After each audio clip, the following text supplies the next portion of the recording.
Okay people, this is himself and welcome to another Tekken 7 guide.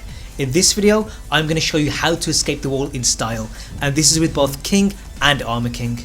Now having your back to the wall is generally a bad place to be.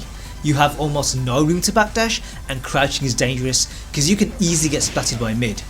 Now in Season 2 walls became more dangerous because this update introduced wall bounce, and in Season 3 we got more moves to make use of that, so it became even more dangerous. Now the way that most characters escape is by sidestepping and sidewalking, but numerous characters have moves to combat that. King for example has F+4, this is tracking but it's also mid and it's safe. Another way out is by using the wall jump, but you need a bit of space to pull it off, and the whole time you're in the air, so it can be risky. However, rather than doing that, what we should do is use our strength, and that is our throws. The best option by far is Giant Swing. In the open this is 65 damage and it's techable, so sometimes you only get 45, but with your back to the wall it does 70 and there's no tech option.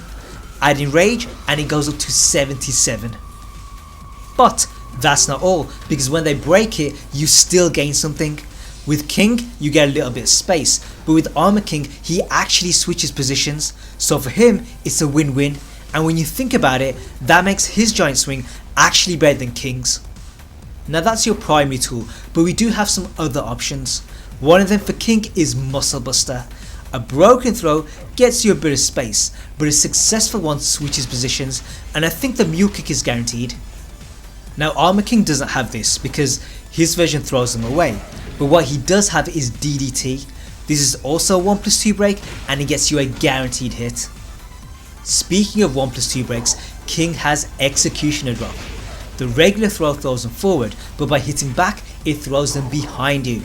Now this does less damage, but you can get a full wall combo, and if you're interested in that then I already did a video covering it, so if you want to see it there's a card in the corner and a link in the description. Another great option that King has is Irish Whip, and the follow up you want to go for is 2+4. Now if they break the first part you're sideways on, but if they miss that and only break the second then things are still good because you switch positions and you're only at -3. But the real fun is when you get away with it, because here not only do you switch positions but you get great options afterwards. A people's elbow is guaranteed, but you can also go for a guaranteed ground throw attempt.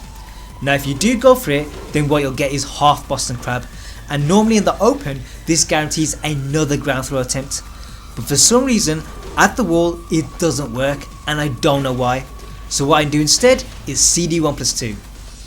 What is also guaranteed is a rage drive, and this actually hits them on the floor, so what you can do is follow up with a jumping elbow or a ground throw attempt.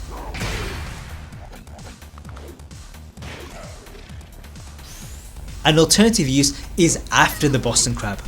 Although the game doesn't say it, the rage drive here is guaranteed. Sadly you can't sidestep all the way around, but what you can do is bow and arrow stretch, and if you don't like that you can still jumping elbow.